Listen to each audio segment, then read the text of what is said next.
3,000 years ago, in the brutal, unforgiving crucible of the ancient Near East, a kingdom was born not of stone, but of blood and faith. Before the temples, before the golden age of Jerusalem, Israel was a fractured people, a loose confederation of tribes, surrounded by empires, fighting for their very survival. Out of this chaos emerged a man who would become the beating heart of Western civilization, a figure wrapped in myth, yet rooted in the harsh realities of the Iron Age. He was a shepherd boy who became a giant slayer, a fugitive who became a king, a ruthless warlord, and a poet whose words would echo through eternity. To understand the modern world, you must understand King David, but to understand the king, we must first journey to the dust of Bethlehem, to a forgotten boy, tending his sheep on the edge of the wilderness.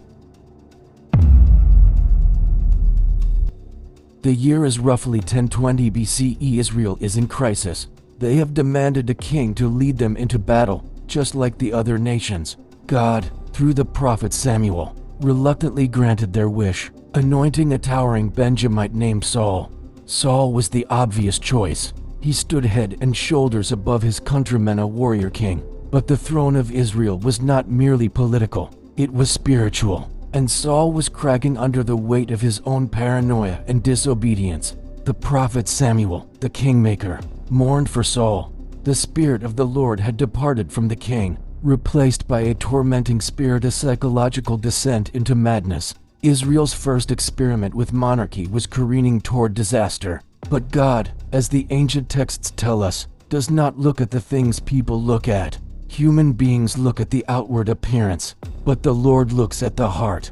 And in the hills of Judea, a new heart was already beating. Samuel received a divine commission, fraught with danger. He was to travel to Bethlehem, under the guise of a sacrifice, to find the next king.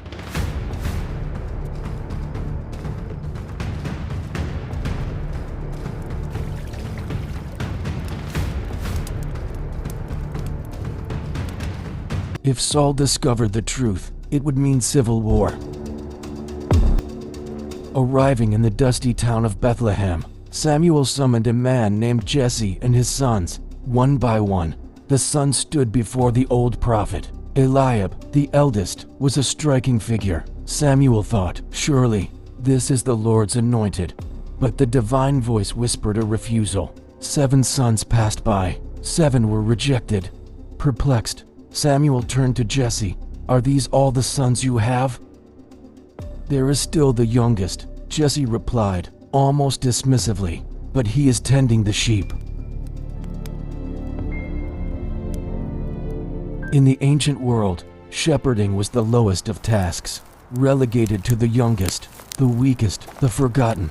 Yet, the kingdom of Israel was about to be handed to a boy who smelled of sheep and slept in the dirt. You belong with the flock, little one. Stay close. David was called from the fields. David, you must come quickly. Father needs you. Father wants you home. There is to be a sacrifice.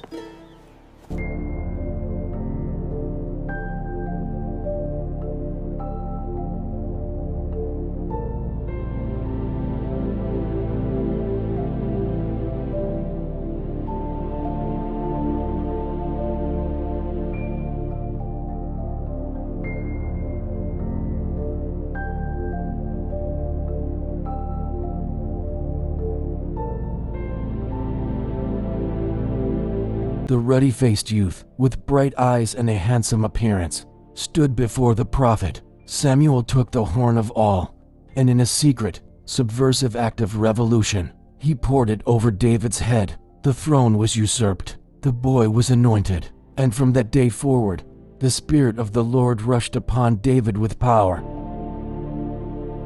Yet, he was not merely a delicate youth with fair features. Far beyond the family borders, in the dark and untamed fields, David faced the brutal realities of the wild. While tending his flock entirely alone in the wilderness, fierce predators lurked in the brush.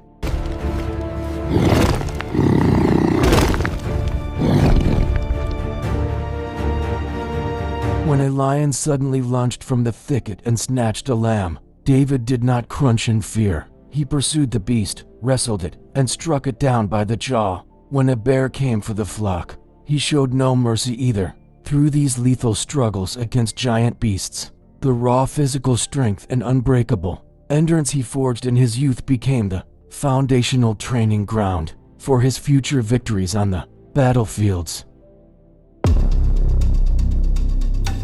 Meanwhile, in the royal fortress of Gibeah, King Saul's mental state was deteriorating. His courtiers, desperate to soothe his manic episodes, suggested music. A skilled harpist was sought.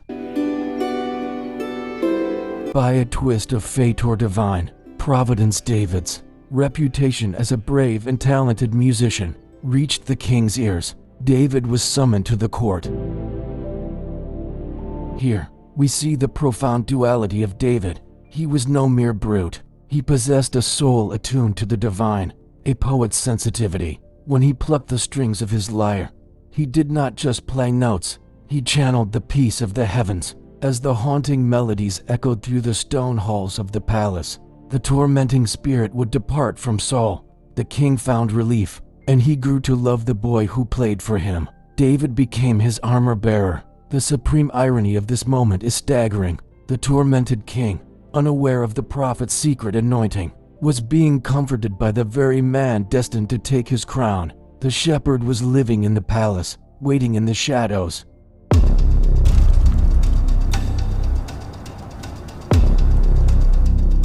The respite in the palace was shattered by the drums of war. The Philistines, Israel's perpetual nightmare, gathered their forces for a decisive blow. They marched into the foothills and entrenched themselves in the Valley of Elah.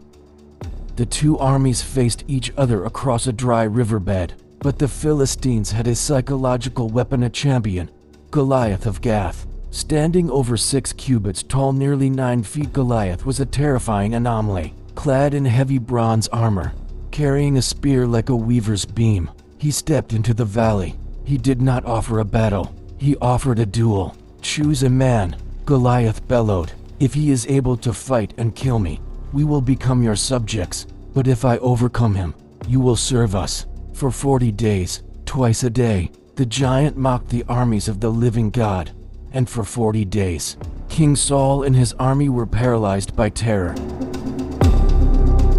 David arrived right in the middle of this hour of fear, sent by his father to bring supplies to his brothers. David heard the giant's blasphemous roar. He saw the men of Israel fleeing in panic. But David did not see an invincible monster. He saw an uncircumcised Philistine defying the armies of the Almighty.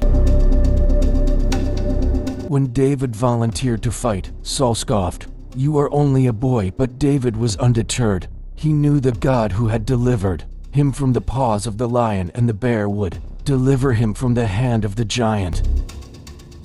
David selected his smooth stones and walked alone into the valley. "You come against me with sword and spear and javelin," David declared. "But I come against you in the name of the Lord Almighty, the God of the armies of Israel, whom you have defied."